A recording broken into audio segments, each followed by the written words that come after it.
Hi everyone, it's Nancy at Zipping and Painting Hampden, and we're going to be painting this lovely painting called Winter Wonderland. All right, so this is a pretty easy painting actually. It only requires a few colors, basically black, white, and blue. And that means it's a monochromatic painting.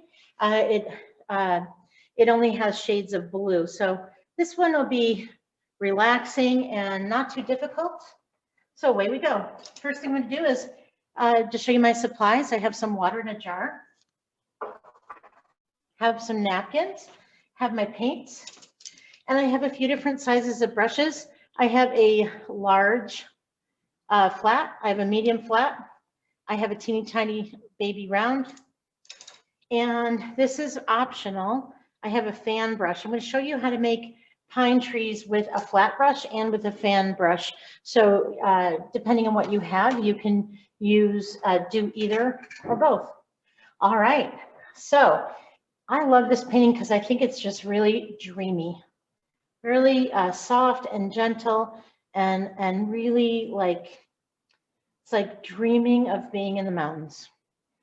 So the first thing I'm going to do is I'm going to pick up my big brush. I'm going to cover my canvas with water. I do that because Denver is a dry place, and right now it's winter, and right now the heater's going on a lot, and so it just dries out the air. So anytime you're in a dry climate, it's good to hydrate your canvas a little bit, put a little moisture on there so that when you put on your paints, they don't dry out really fast. All right, it doesn't have to be perfect because we're just going to be going all over all of that with paint anyway. It's just to get some on there and have it all the areas of the canvas, even if it's not completely perfect, that's fine.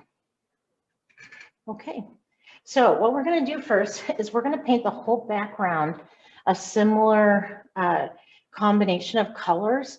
And then we'll come in and put our mountains and our reflections in, and then we'll come and put the trees in, okay?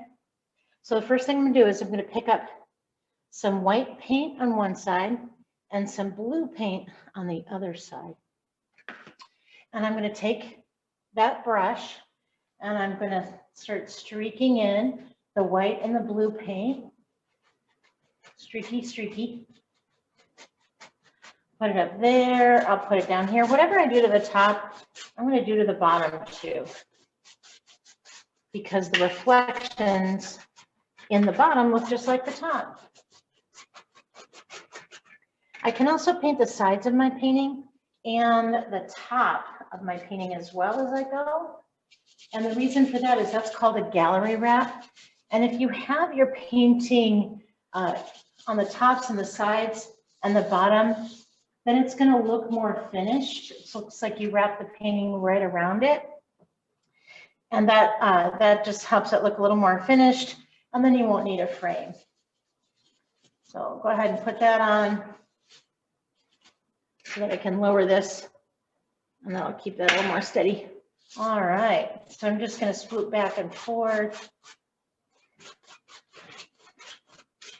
I want the very top and the very bottom to be a little bit darker than the other areas. I'm going to go ahead and put those on first. A little more blue up there. I want my focal point to be here, so I'm going to have a little more white in this general area. Just streak it on. Just streak it on.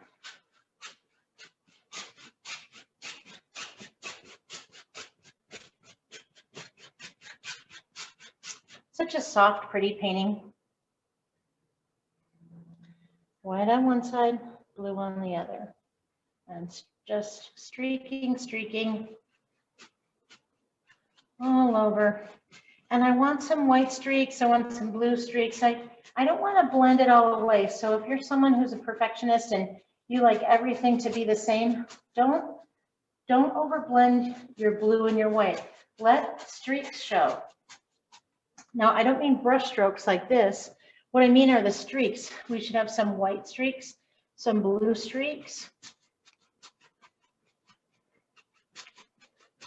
And yes, of course, there will be brush strokes, but we'll try to cover all the canvas. And if we're seeing too many brush strokes, like harsh lines, and the canvas through it, then we'll just add a drop or two of water, and that will help smooth it out a bit. We want it to be streaky, but we want the texture to look smooth because that helps with this dream-like quality. And I'm just going back and forth horizontally to get that dream-like quality.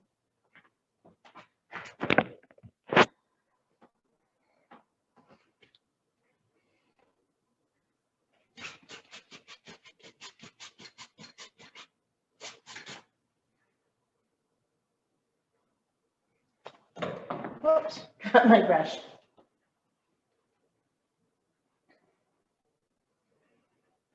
Just going to check my recording.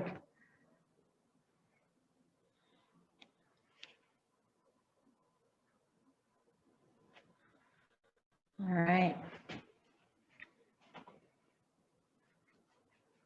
So any place you see a little bit of canvas and you want to smooth it out a bit, you can put a little bit of white or a little bit of water and just use that to smooth out any canvas marks.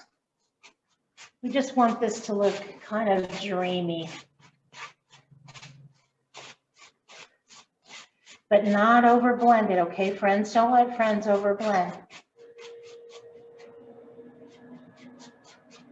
See, I can still see some blue in it, some blue streaks. I can still see some white streaks. It's not over blended, just soft and dreamy.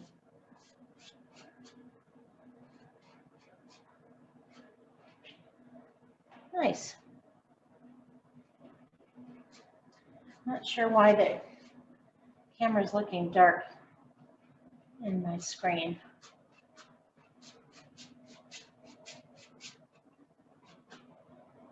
All right, I'm gonna let that dry for a minute while I check my camera.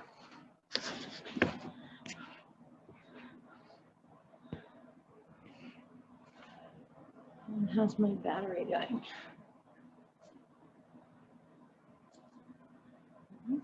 Battery's okay.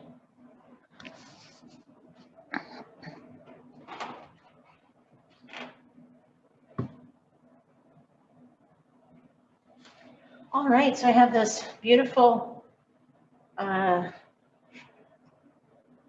canvas of just blue and white, real soft. Remember, I'm just going to go over the sides a little bit more. Remember, we're painting the tops and the sides and the bottom so that it looks like a gallery wrap. So I'll just touch that up a little bit with my brush. Make sure we're good to go there. Yeah, and I'll get the bottom later after it dries. No worries. All right. So the next thing I'm going to do is I'm going to paint on these mountains. And what I want to tell you about the mountains is you want to make sure, I can do it with a small brush actually, and I can outline them so you can see them. And you can do it in blue or white. I'm going to do this in black so that you can really see it, okay? All right, I'm going to paint my mountains about here. Now I never put them in the center put things like that in the center because I want the horizon to either be above or below, not right at the center mark. And the reason for that is that in general, you don't want, you want your eyes to know which half to look at, up here or down here. If you put your line in the middle, your eyes are uncomfortable and they don't know which one to look at first. So when I look at this painting, the first thing I notice are these mountains. And then it brings my eye down into the reflections and then kind of all over to the trees and the blue frame around it. See, what I mean by frame is it's a little darker here, and they put that on after the mountains. So I'm going to go ahead and sketch out my peaks. What I want to, and I'm going to put them right about here, okay? So first I'm going to make a line for my horizon. This is higher than mid-level, higher than halfway. First I have my line. I'm using barely a touch. You can use blue if you want, but just the lightest little touch. And I don't want my mountains to be perfect triangles because I don't want it to look like Charlie Brown's shirt. So I'm going to have to really think hard about if that's one of them, and don't make them too narrow. If that's one of them, the next one has to either be taller or shorter, thinner or fatter. But it's not a good idea to have them the same width. So I'm gonna, that one's a little taller and a little thinner. And then let's say this next one, maybe it has a double peak. And maybe this one is, there's not a valley in between. The point is you wanna make everything look unique. And this one's gonna be all on its own a little bit. This one, it's gonna be a little higher also. If you don't like that, you can always go in and make them however you want. You decide, they're your mountains, you decide, okay? So ignore these lines in between and just go with the outside line, okay? And if that's easier for you, I'm gonna go ahead and mix a little bit of black and a little bit of white, and I'm gonna make gray. Lighter than charcoal, lighter than charcoal. This is like a burned cigarette ash, gray. All right. I remember those from when my kids, when I was little. I never smoked, but my parents did, and they had burned cigarette ashes that were light gray. Not like charcoal, not dark gray. All right, so just putting it in. I'm gonna make it a little darker than that actually, a little darker. And I'm just gonna rough in my mountains. Just roughing it in. And you can always change them as you go. If you don't like something, just change it. Let's change it. So I'm just going to rough in my mountains and fill it in. I like that darker better. Okay.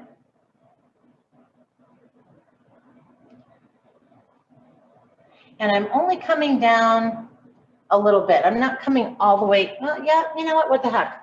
Let's go all the way down to the horizon. That's why we have a horizon there, right? Why not? I'm doing this with my small brush now because I want to have some control about hitting that horizon line. I don't want to go below it. But you can use a medium brush if you want.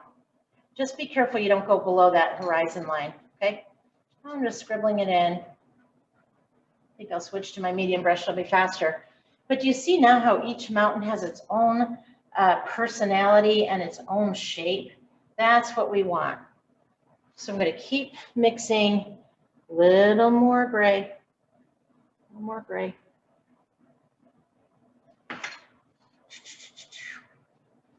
And fill it in. And it doesn't have to be neat because we're going to go over this with highlights and shadows. And so don't worry about the filling in part. Just try to stay in the lines, okay? Just try, in general. All right, and if you want to wrap your painting around, then remember to paint the sides as well.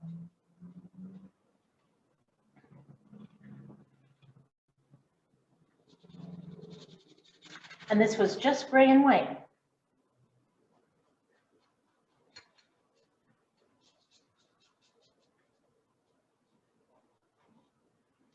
I might sit for the rest of my painting. I know you can still see me if I sit, which is kind of nice. All right.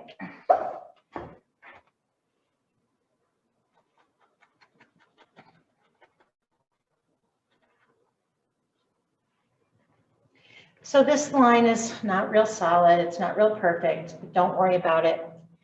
As long as we have our mountains sketched on, we're good. Now mine look a little higher, a little taller than those. That's okay. Every painting's a little different. No worries. Your painting's not going to look exactly like mine. It's all good. Now what I'm going to do to that gray, I'm going to pick up a clump of a blob of white.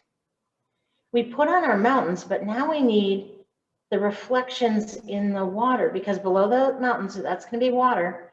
So I need to paint the reflections in the water. How do you paint a reflection?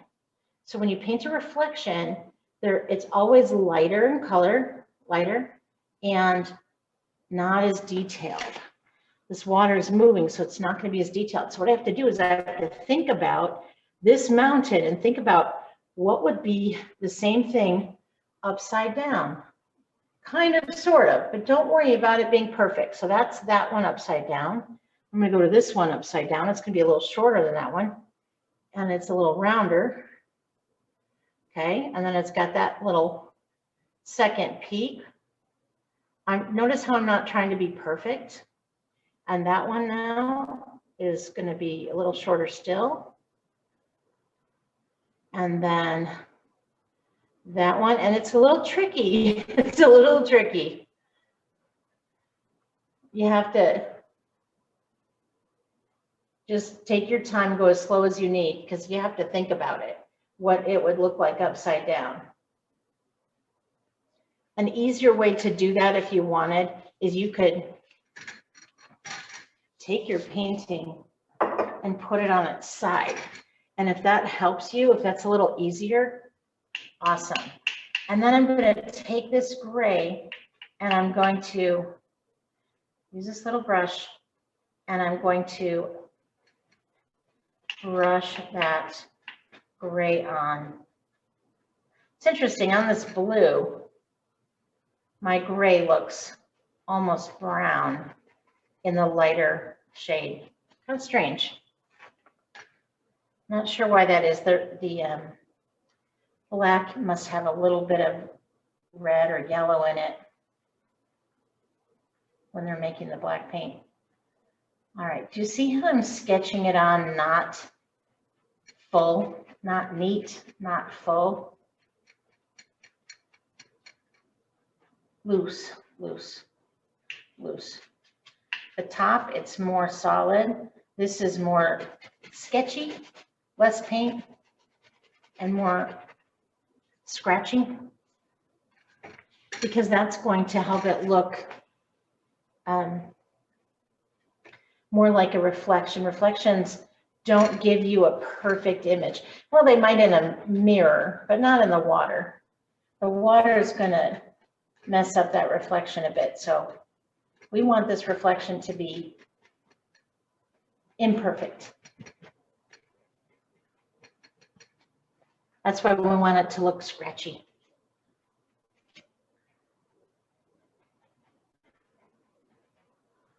And we're not quite done with the reflection, but you get the idea. So go ahead and use your dry brush and scribble it in. My brush has been totally dry now for a bit.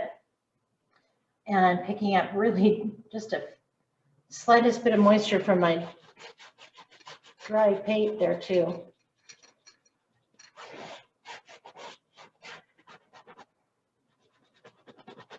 My brush is dry and all I'm doing is I'm moving around the paint that's not 100% dry. Maybe it's 80% dry. And just by scratching it, I'm moving it around a bit. The idea is you don't want solid paint.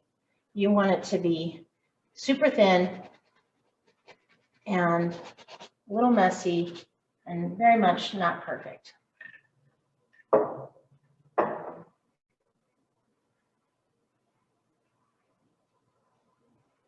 All right.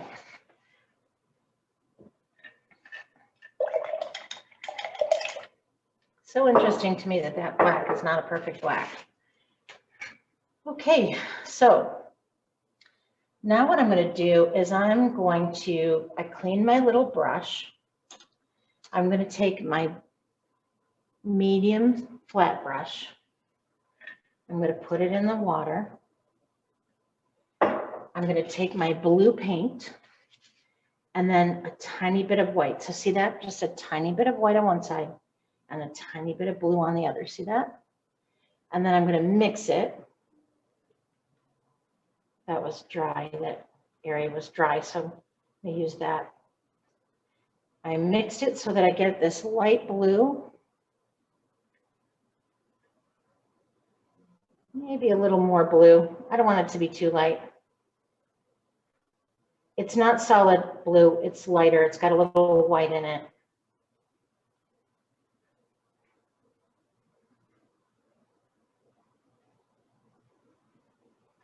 Maybe it's a medium, but definitely not dark like the way the blue came. All right, and now I'm going to very gently and softly, just tap on. And I'm pulling in the direction of the slope. So imagine yourself skiing and I'm barely touching that canvas, barely touching it. And I'm doing this in the direction that one would ski down. So on this side of the mountain, I hold my brush and pull it this way, but so softly. Notice that I'm not pulling off any of that gray paint and I'm not covering it all up. I'm just scratching on a little, not scratching, but just gently, gently, gently touching on a little bit of blue in the direction that you would ski down if you were a skier. If you were a sledder, think about the direction you would sled on. And I'm just doing it, I'm touching so softly. It's like putting aloe vera on a sunburned caterpillar. So soft, so soft, so soft. And just so soft, barely tap it, barely touching it, and not covering everything. I want the dark to show through. See that? I don't want to cover all the dark.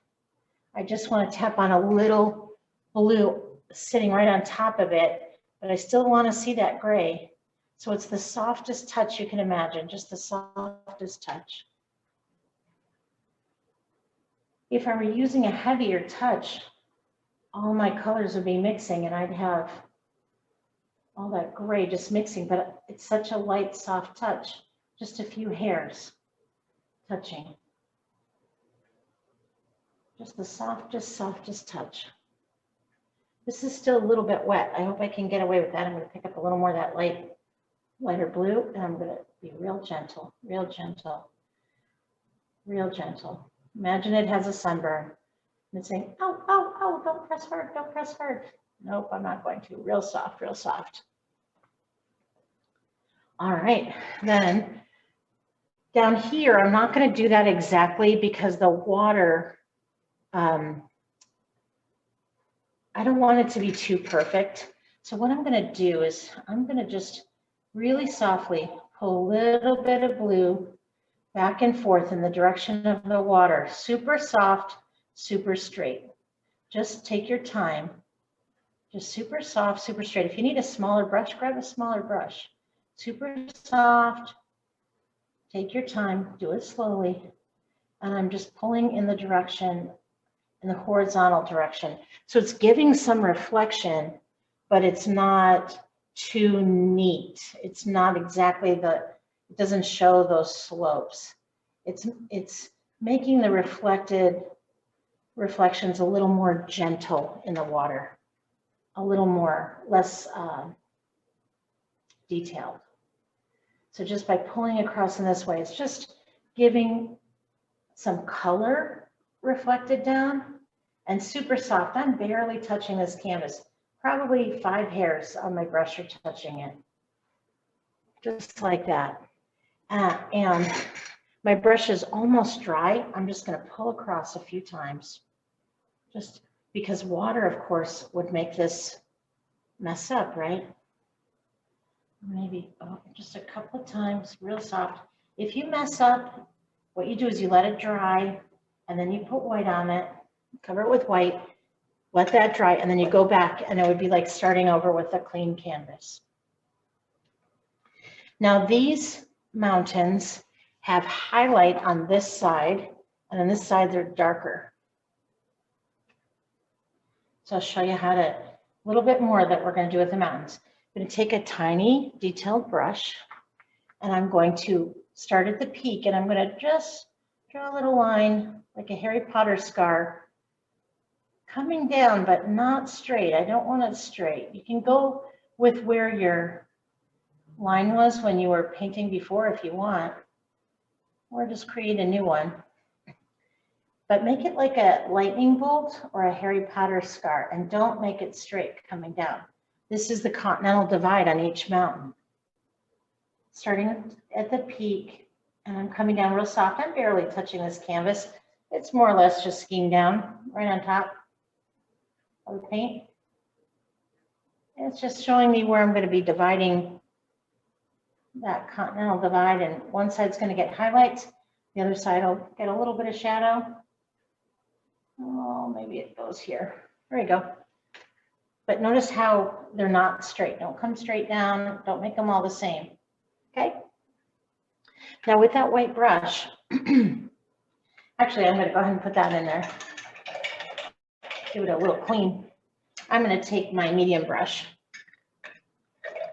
But if you like working with that small brush, if it helps you with more detail, use that. All right. My brush was wet. I picked up a couple of drops of water on my brush, and then I took the tiniest amount of paint, and it's about half water, half paint. I'm just putting a little bit of very thin white paint on my brush, real light, and I'm just going to really softly, just ever so softly, put on a little bit of highlight on one side of the mountain. Now, if you choose the right side on this mountain, you're going to have to choose the right side on all your mountains. It just has to be the same side. Doesn't matter which side, but it has to be the same side. And the reason for that is that's the side that's more well lit. We're painting on light on just the right sides. So what that tells me is the sun is over here. You see how that's just a little bit of very soft, very soft. Sunburned caterpillar, remember, don't give them an owie. Aloe vera on a sunburned caterpillar, just light and soft. This whole painting is light and soft. That's the whole thing about this painting. Everything's light and soft. All right, light and soft. If you accidentally do a line that has more, that's okay. Just consider that a happy accident, but don't do them all that way. I can pull this down a little bit in here too. All right, always on the right side, always on the right side. Well, that one was a little heavy-handed, huh? That's okay. Your eye is going to go to what's lighter, so try to not make the outside ones the lightest ones if you can help it. But maybe I'll tap that down a little bit. More blue. I don't want that too bright. Excuse me.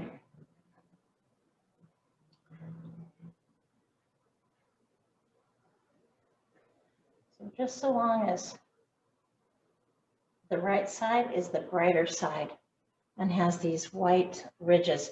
Now, what we're doing is we're creating ridges because snow has ridges, right? Or like moguls. If you're a skier, you know them as moguls.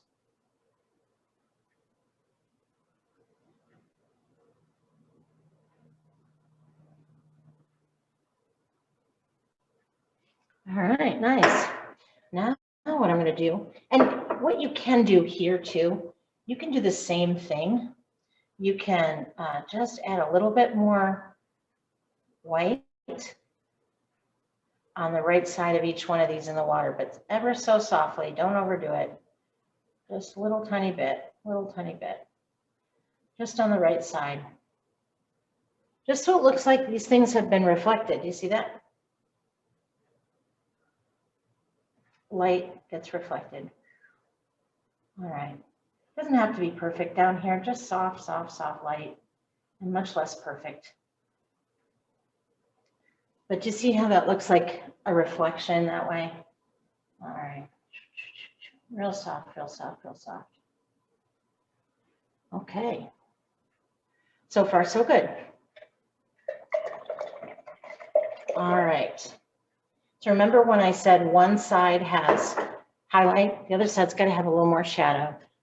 So I'm going to take, I have 2 drops of water in my brush. I rinsed my brush, but I didn't dab it on the napkin, so I know it's got a drop or 2 of water. And I'm going to take the tiniest amount of black and just, it was about the size half a lentil, practically none, a grain of rice of black. And I just dirtied my brush bristles with it, but I don't want much. And I'm just gonna pull in a little bit of, again, this is super soft. This is on the left side now. Just on the left side, just pull in a little bit of darkness. Just on the left, only on the left. Only on the left. All we're doing is we're adding a little shadow on the left side of each mountain. And we already put highlight on the right side. And that makes these look three-dimensional, don't you think? That's the idea. If you add a little shadow where you want things to look on one side of a three-dimensional object and a little highlight on the other, you tend to make them pop out. And then the blue that we put on, that was our mid-tone. Well, the blue and the gray. But the white is brighter than all of that. The black is darker. All right, same thing down here. Just, my brush is almost dry. I would say it's only got about 10% of paint on it. Very little, very little. Just kind of scratching a little bit of darkness on that side. Just a little. That might be too much. It's okay. That happens. Life happens. Soft, soft, soft.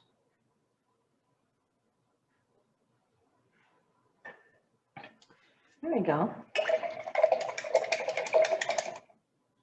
All right, I cleaned my medium brush. Now, don't feel like you have to go as fast as me. Stop the video, just stop it and catch up. No worries, because I'm gonna keep going at a clip, but you can stop and start as much as you want. And I'm gonna drag a little bit of water across because I don't want any of this to look too defined. I want it to look soft, like a reflection. So I added a drop or two of water, and whatever still isn't 100% dry, it's just getting smoothed. Just smoothed a bit.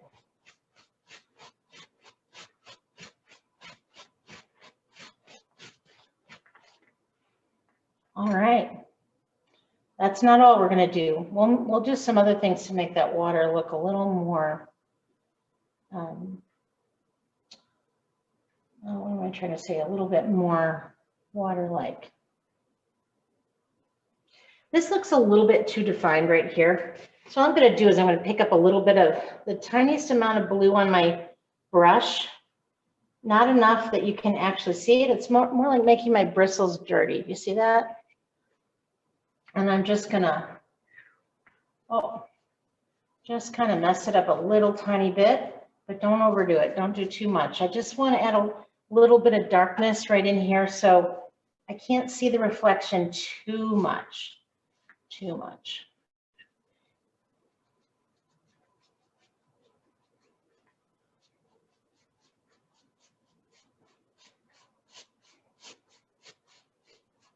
Okay, I like that. So now I'm going to take my big brush with a drop or two of water. Just big brush, drop or two of water. Cleaning it off, get that water off, and then pull it across, make it smooth again. Now I can see that it's a little bit more diffuse. Now it looks more like a reflection, don't you think? It just needed a little bit more light blue over it to make it sink into the water a little bit more. Okay. All right.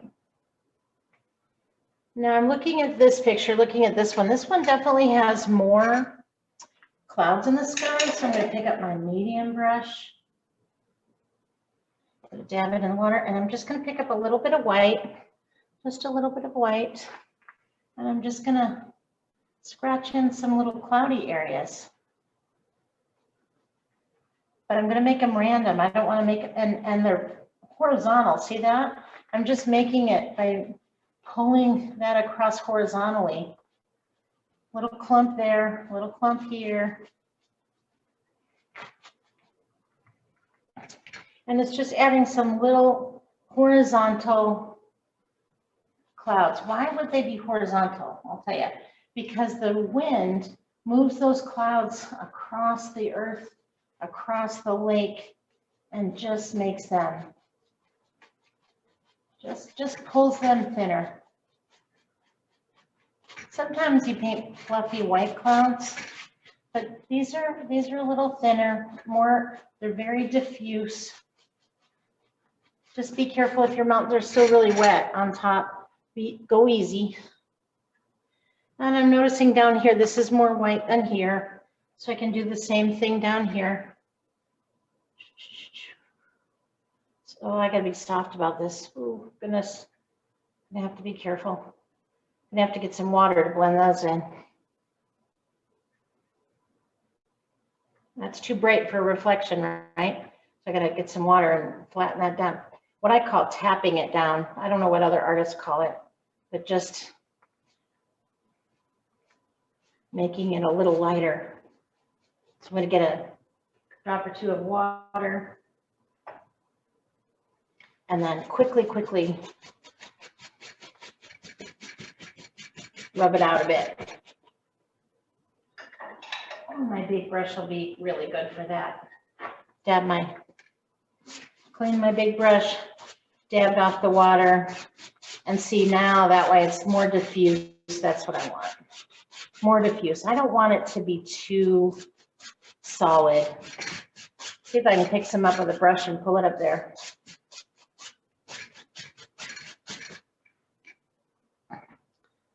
All right. So what I would recommend is that you look at your painting from about 5 feet away. Make sure that the water is bluer than your sky, because the sky has the sunlight, right? And this is just reflected. So the sky needs to be a little bit brighter than the water so that it makes sense, because reflected light is duller than, reflected anything, images or light is duller than what it's reflecting. So this has to be a little duller down here so that it's not competing with that. All right. So I would step back about 5 feet and just see your painting from a distance and see if that's accurate.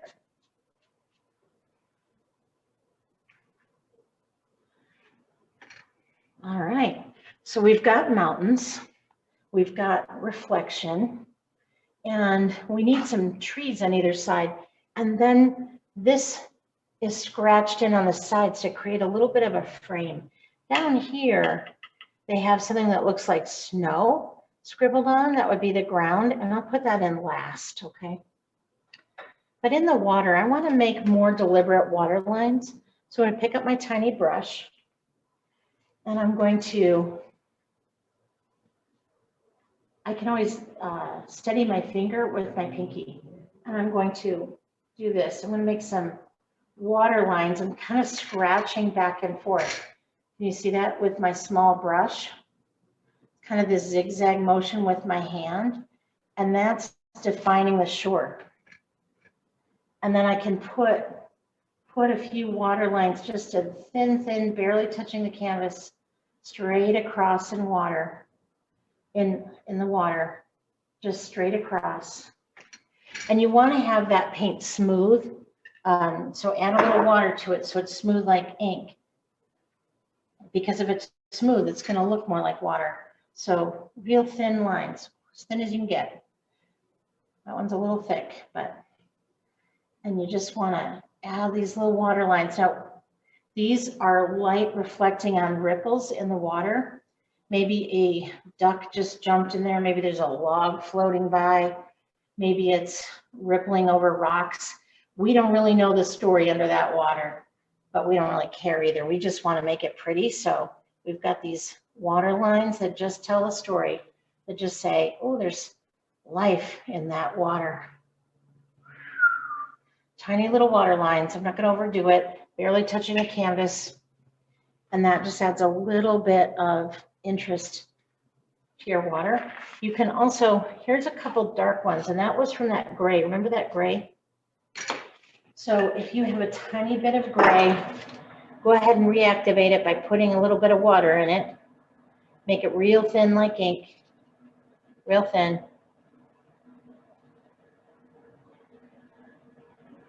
Real thin. You could add a little tiny bit of blue to it if you want. but I don't want to use much paint. It's more like dirty water. And I'm just going to also put in a few, I might have to mix up some more, a few little dirty water lines. So it's a blue-gray that I'm using on a tiny brush. Blue-gray and a tiny brush. See that? Add a little bit of dark water lines as well. I have light water lines and I have dark. I'm not going to put on as many dark ones, but it also shows indentations in the water. It shows, you know, the water is moving, and this is how you show that it's moving, because it has these lines in it that indicate darkness and shadows. Now, if you really wanted to be picky, what you could do is you could put the dark right underneath the light, which is really crazy picky. But what that would show is that every wave has a shadow. That's a little much. We could put white on top of the gray. Again, that just shows every wave has a little shadow. Notice we're not making waves like that, because those really, even though that's what they look like up close, from a distance, waves don't really look like that. And this is obviously from a distance because it's in a lake, or maybe it's an ocean, maybe it's in Alaska, we don't really know. It can be wherever you say it is. Maybe it's somewhere in Canada, we don't know. You decide. Maybe it's Norway. You tell me, where is your painting? What country, what city, what harbor, what ocean, what lake? You decide. See how that is a little, has some canvas marks? I can just go right with a drop of water. That happens when you don't thin your paint. I forgot to thin my white. All right, so I could get carried away and paint water lines all day, so I'm gonna need to stop myself. They're just too fun. All right.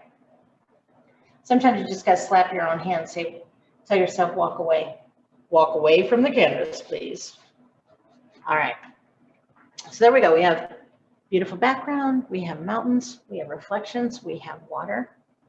And now we're gonna put on some trees. And the trees are gonna be a few different colors. They're gonna be black and blue and white. Where have I seen that combination before? All right, so I'm gonna pick up my medium flat brush. I'm gonna pull it through the paint and chisel it up on the side. I want my brushes, no, my bristles on the brush to be coated in paint, but I don't want it to be clumpy. I don't want any clumps of paint. I want this to be thin, thin, thin. All right. This is a tall tree. This is a medium. That's a small. And this one starts, oh, about right here. So I'm going to first, let's do this. First with my small brush, I'm just going to sketch in where I want a trunk. Right about there. Notice it's not perfect. I'm not going for perfection here. All right, I'm going to watch what I do. I can always steady my hand with my finger if I need to. I'm going to drop down a ½ inch. And then from the top of that medium fan brush, I'm tapping on bristles. See that? I'm tapping them on. Watch this. Tap, tap, tap. Tap, tap, tap. It's real small at the top, real small at the top. And then as I go down, I'm going to come out a little bit farther, because as I come down, those branches are older and so they're bigger.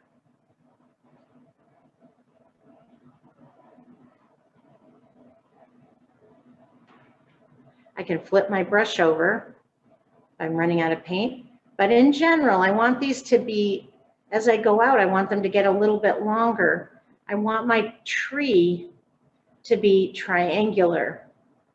Now I'm going to go ahead and tap on branches on both sides like that. And then I'm going to come back in and fill in around the middle so he doesn't look so skimpy in the middle. But right now I'm just putting on those first layer of branches.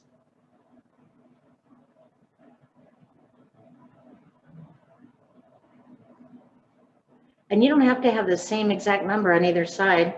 You could skip one. Maybe that's where a bear climbed the tree.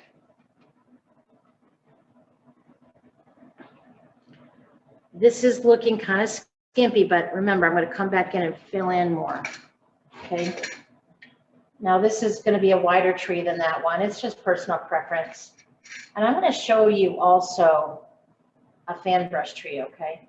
And you'll see the difference. I'm going to bring this all the way down because the grass grows up to the bottom of that tree. It's not a tree on your lawn or in the city park where they remove the branches to mow underneath. Nope, this is out in the woods, in the mountains. So those branches have not been trimmed on the bottom. All right, now see this area in here? It was looking skimpy. Notice I'm not going all the way out to the sides.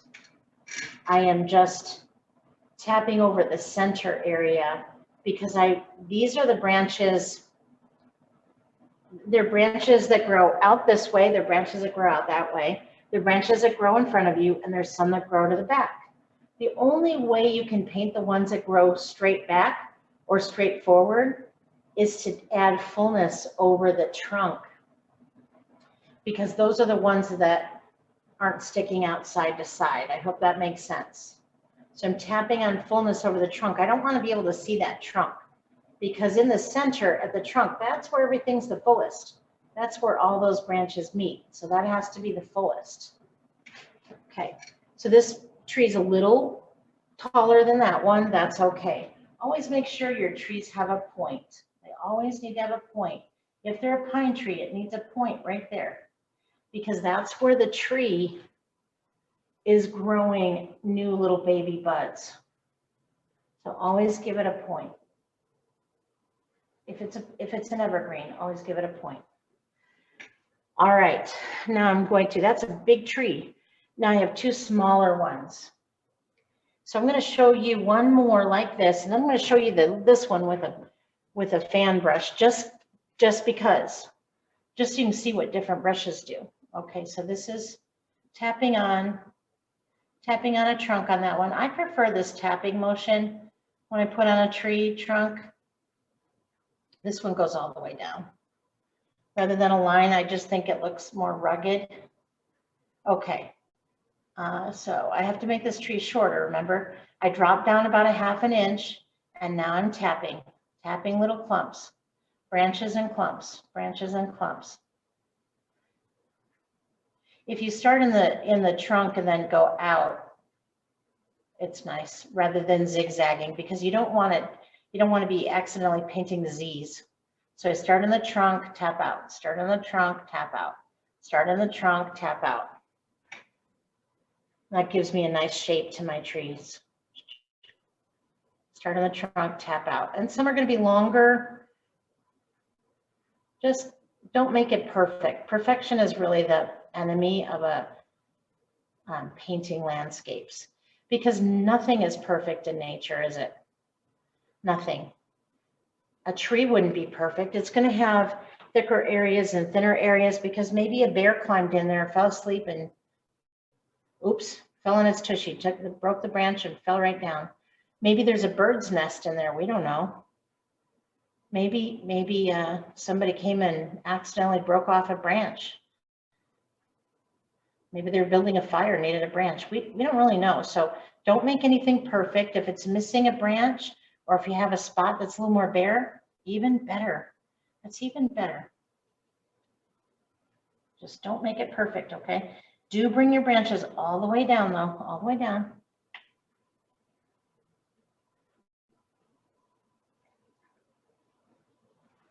All right, now this tree also, I need some fullness over the center. I want to hide that center trunk because the branches that are sticking straight out front and straight out back, this is the only way I can paint those, by adding fullness over the center. Not the ends of the branches, just the centered ones. Just right here in the middle, not out here. Okay, good. Now that tree has an unusual shape. That's what I want.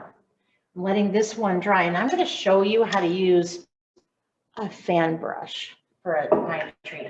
It's just a different kind of brush, but it's good to just have someone demonstrate it. And then if you have just flat brushes and round brushes at home and you enjoy painting, ask Santa Claus for a fan brush next Christmas, or Hanukkah Harry, or whatever. Okay. Now I'm going to make this little tree, but I'm going to use a fan brush. And so I'm going to tap down. The only reason I'm holding my canvas this way is because I don't want the bottom of my easel to get in the way. I'll have to be careful. All right, I'm going to drop down a 1/2 inch, just like I did before. And then I'm doing the same exact thing. Do you see that? It's just that with a fan brush, it's a little easier. You don't have to tap so much because the brush is already made in that shape. Fan brushes are great for painting grass. They're great for painting hair, animal fur, and pine trees. Those are the things I've used them for. I'm sure there's a million other, and the foliage on a deciduous tree. It's good for that too, on a, like a fall, painting fall leaves, that kind of thing. You can tip it to the side. If you only want a little bit of that surface, just tip it to the side. All right, I'll keep going here. Sometimes I just look up while I'm tapping and go, oh, that point's gone. Let me fix that before I finish. All right, and all the way down. So now I have 3 trees, and they're just made with a different brush, but they're the same thing. I'm going to clean my brush now.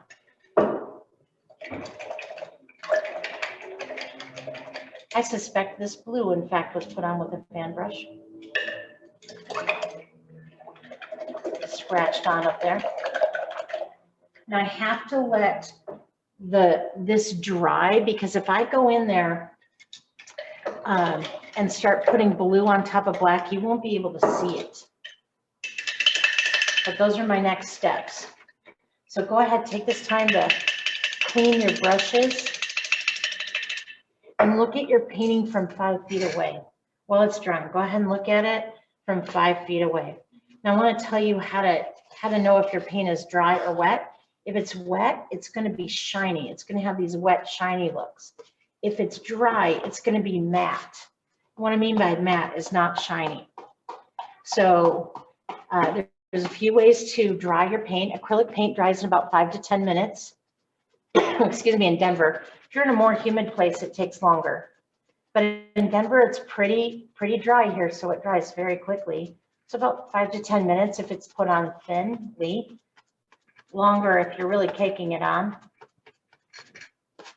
But see, it's drying already. You can use a fan. You can, a floor fan. You can use a blow dryer, that also works. Or you can just pick up something and fan your painting.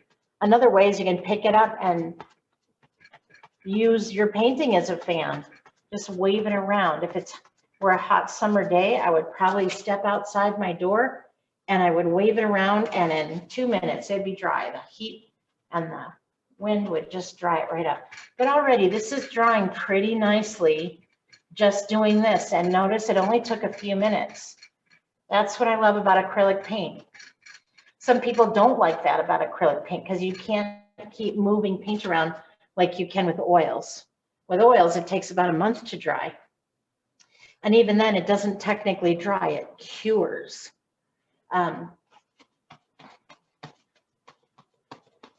But acrylic paint is water-based, water-soluble, so it actually dries, it evaporates, and leaves behind the dried powder, the pigment, the color powder, and like plastic. That's there's a binder. Acrylic paint is basically water and the dried powder, which is the color, and then an acrylic binder, like glue almost. It's sticky and it's got plastic in it. It's got acrylic in it. All right, so I'm almost done here. All right, but I'm going to just take a peek. This is brighter. Do you see that? It's brighter white. So I just want to add a little, while this is drying, I'm going to add a little bit more white up there. just so that I can really be sure that the attention is going to be up here on the top half of the painting. And then my eye will go down to see the reflections. But I want it nice and bright in here.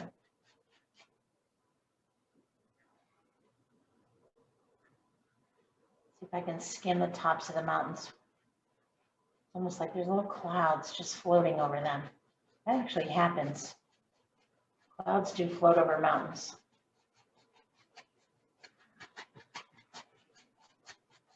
I can go back in and put a little more detail on the top of that mountain if I want. Notice it's not a thick layer of paint. I just put a little bit on my brush, just sweeping in some more cloud coverage. Just a little bit more cloud coverage. And if I want to put some detail back on that mountain, I can. Just a little more, just a tiny bit of gray. I'll fix it up a bit. No one will ever know what I did.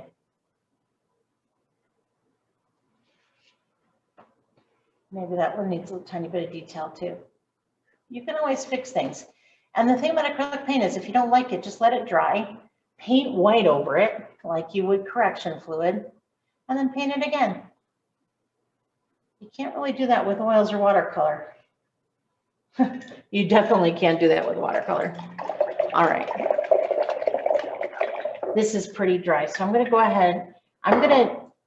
You can use the same flat brush you used before, or you can use a fan brush, whatever you have handy.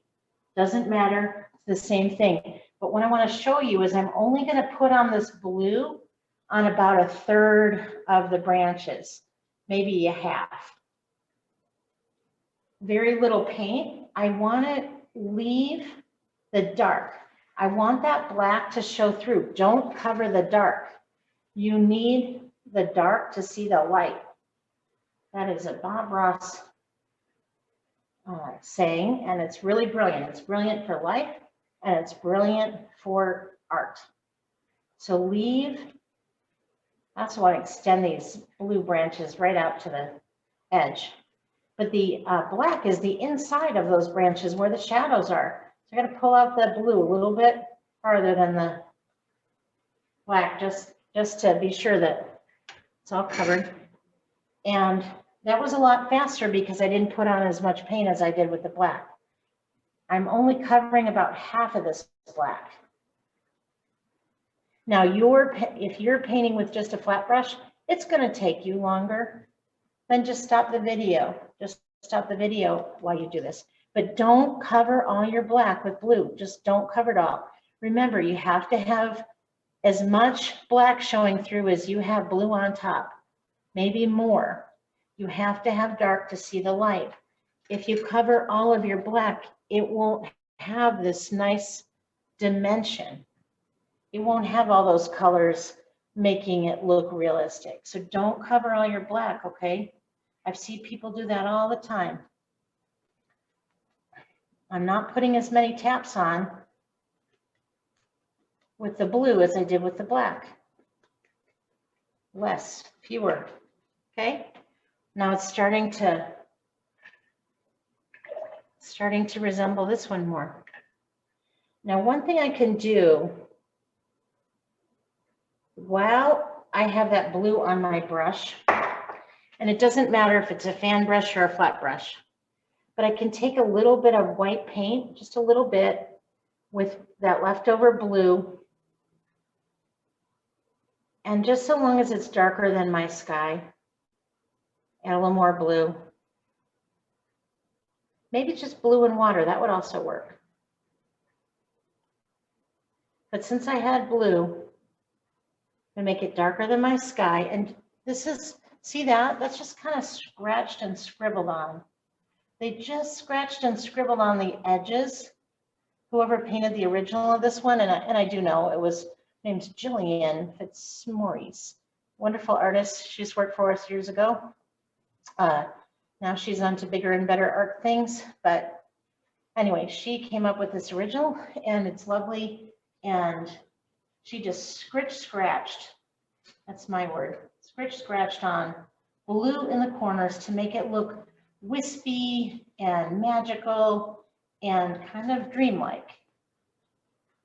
Maybe I should wait till that's a little more dry so I don't mess up that blue on the tree. Yeah, I should wait. I'll have to go back in and fix that. But yeah, so she just scratched, looks like she did the same thing. She scratched on this lighter blue. And do the sides too. And you can do that with your flat brush. It was, well, maybe she got a little bit at the top. I don't know. Just a little scribble, soft, soft, soft. Just made it very soft, very soft. No pressure, just making it look wispy, and it kind of frames it a bit. It makes it dreamlike. But if you put too much paint on or you press too hard, it's not going to look dreamlike. It's going to look like you just covered your whole sky. So make sure it's wispy and you're barely touching it. And you're using extremely little paint. And then the paint you're using is really thin. If you put on too much paint or use too much pressure, you're going to have to go back and paint your sky back in. This is just kind of giving it that wispy, dreamlike quality. And creates a little bit of a frame for this painting.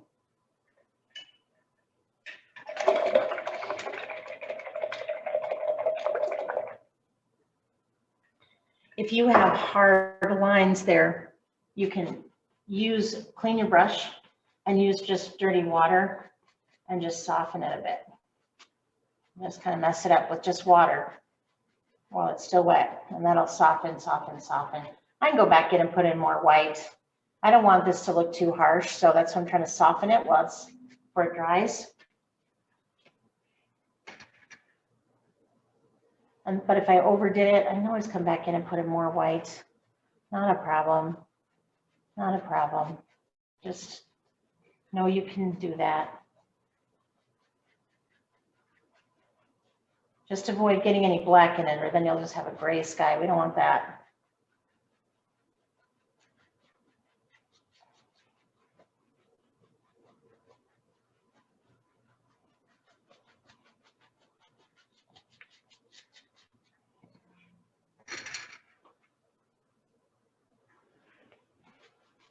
Make that a little bit more subtle on the edges.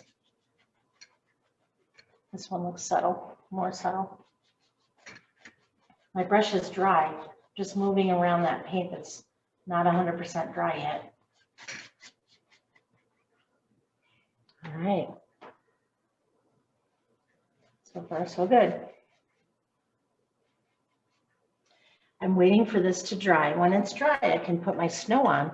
And that's the second to last step, is the snow.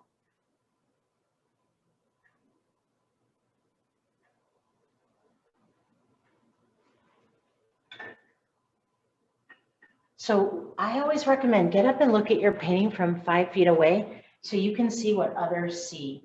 I haven't gotten up because I can look in my camera and see it, and that doubles my distance. So that's pretty good. But I recommend that you get up and look at your painting from 5 feet away and see if you like it. If you don't, now's the time. You know, maybe you need a little more blue. Maybe you need a little more white. Maybe your mountains look too perfect and not different enough. Now's the time. Now's the time. I just have the tiniest, thinnest amount of white on that brush, but it's mostly just water, and I'm just trying to soften, soften, soften, soften. I want to keep that dream-like, soft, soft look. I don't want any real hard edges if I can help it. But I'm still waiting for all this to dry. Do you see that? I can tell that she waited till it, when she painted the original, she waited for it to dry, because see the white? It's only here does it mix with blue. Maybe she started here when it was still a little wet. But I want to let that dry because I want it to look like this. I want it to have 3 colors, black, blue, and white. And those 3 colors really help those trees pop. Can't do it if it's wet. So what do I do when paint's wet? More of this. Again, you can pick up the painting and wave it. You can use a hair dryer. You can use a fan, or you could just wave around the painting, or you could do this. All of these work. All of these work. And it's drying very quickly this way. This would be a good time to let out the dog, get another cup of wine, go to the bathroom. I'm going to give you a minute, and feel free to dry your painting or do whatever. And I'm going to look at my painting from 5 feet away. I'm going to do what I recommend. Okay.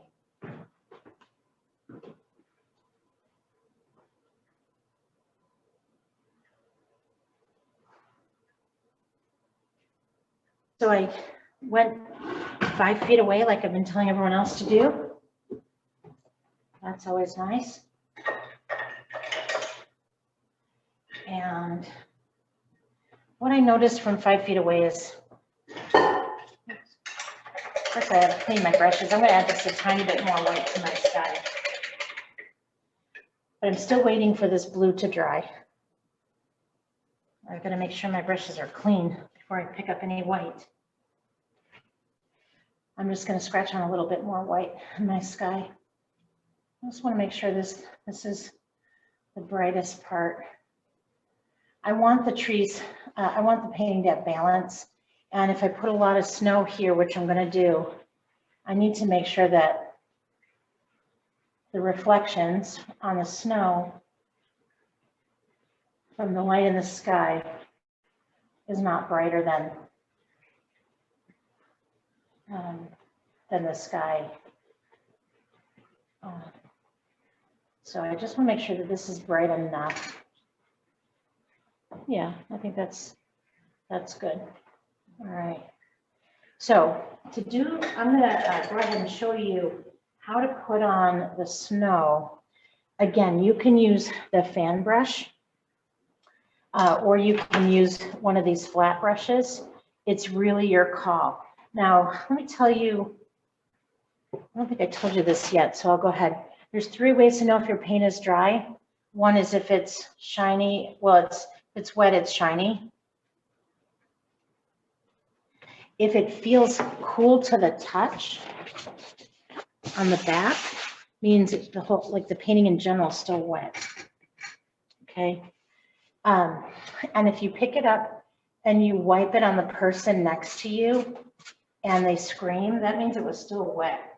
I don't recommend that way, especially if you have to live with people that you're painting with, because they will scream and they won't like it. So yeah, don't recommend that way. I'm just tweaking a little bit. I'm waiting for that to finally dry. Put in a little bit of white. Now I'm regretting it. Now I'm adding a little bit of blue back in. You know, and here's the thing. When you paint, you can go back and forth. You can change your mind to your heart's content. That's the beauty of painting. It's your world. You do what you want. That's what I love about painting. You can't do that in life very much. Life is a little more brutal than that.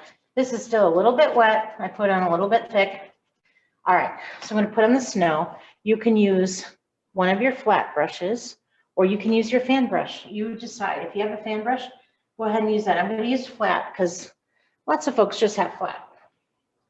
And then what I'm going to do is I'm going to tap it on just like I did before, but I'm going to extend it out on those edges a little bit farther than I did before on the branches, because the snow is going to cling to the top of the branch and it's going to cling to the branches on the side. And once again, I don't want to cover the blue and I don't want to cover all the black. I want to just highlight with my white. And I don't want perfectly straight lines because trees don't grow in perfectly straight lines. Try and make it a little bit clumpy. Now, if you have a fan brush, it'll probably look more like that. With a flat brush, you're just going to have to use a little bit more paint. But both look great.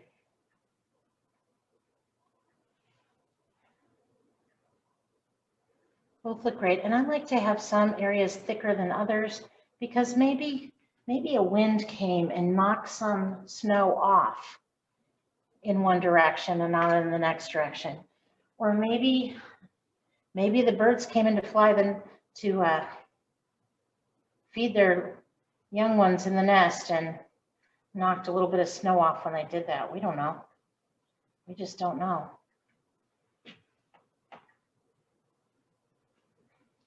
So just whatever you do, try not to make it perfect.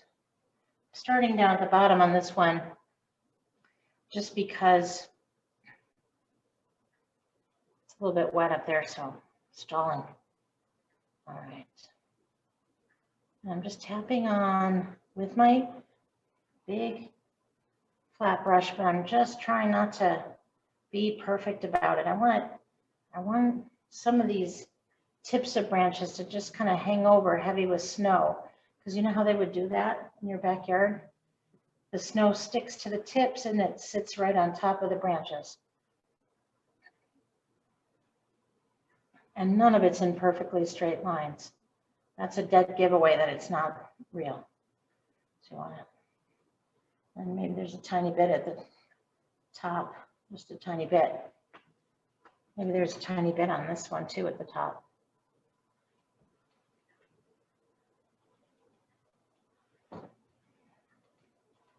All right, here we go.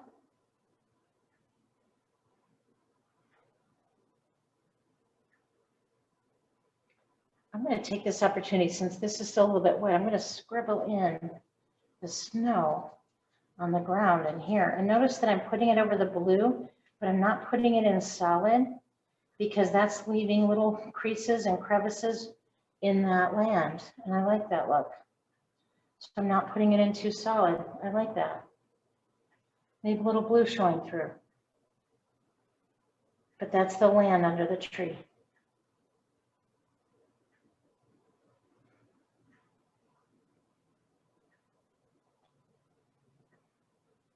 Make sure you get the ends of the branches.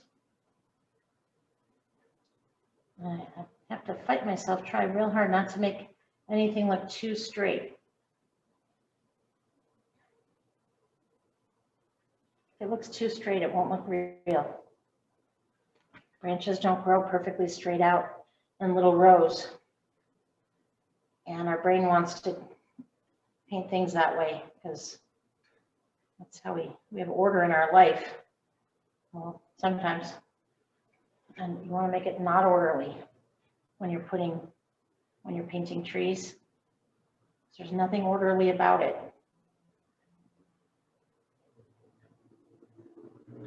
The snow is just sticking to the brightest, the part that sticks out the most, wherever that is on the branch.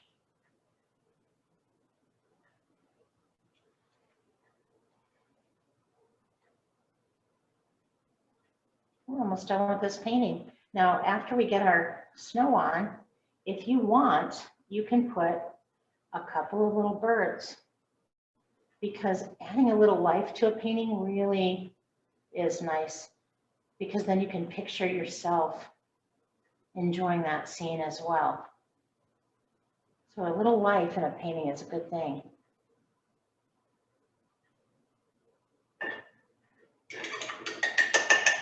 Let me show you how to paint a little bird, and they're super easy because they're super simple. Just going to take the smallest little detail brush I have, just chisel it on the side of the plate so it's like ink. And I'm just going to come up. Let me just going to come up real. Let's see, where do I want to put this? Maybe I'll put it, oh, I just realized there's no detail on the top of that mountain anymore. Okay, I'm going to put them, I'll just do it right here. All right, so go up and then down, go up and then down. Just like a little handwriting M. And if your brush is not chiseled fine enough, you have to go over that a bit. I can always make my bird bigger. It's hard to make them smaller. And every bird needs a friend, right? So I'm always when I paint one bird, I always paint another one because they need friends. Everybody needs a friend.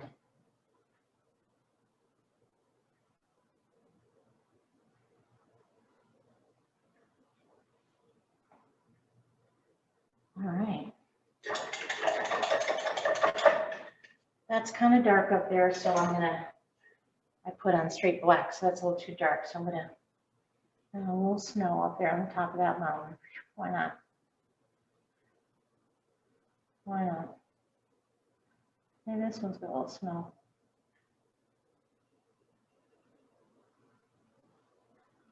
I don't want to get carried away.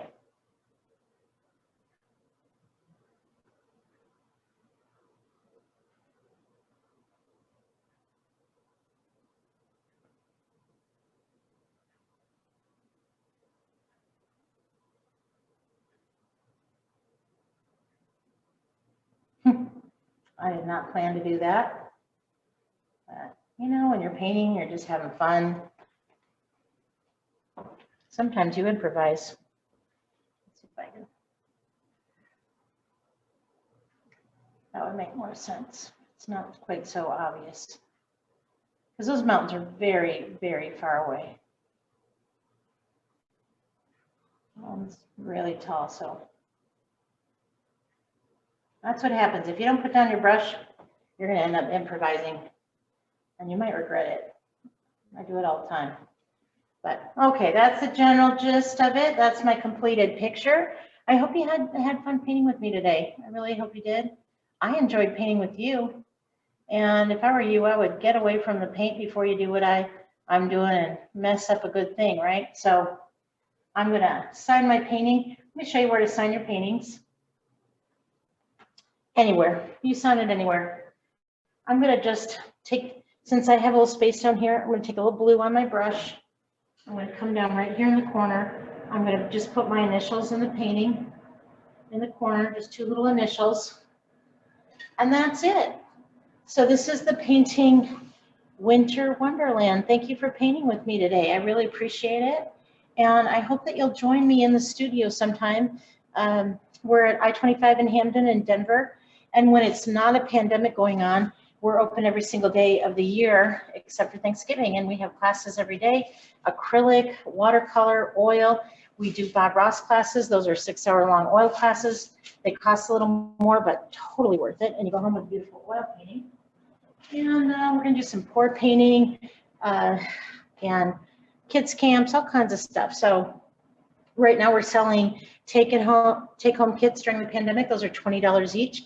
And then you can paint to any of our paintings on our YouTube channel for that $20. And very much worth it. You get all the supplies you need. So yeah, a little more detail in there for our focal point. And away we go, right? Thanks for painting with me. And I hope to paint with you again real soon. Cheers.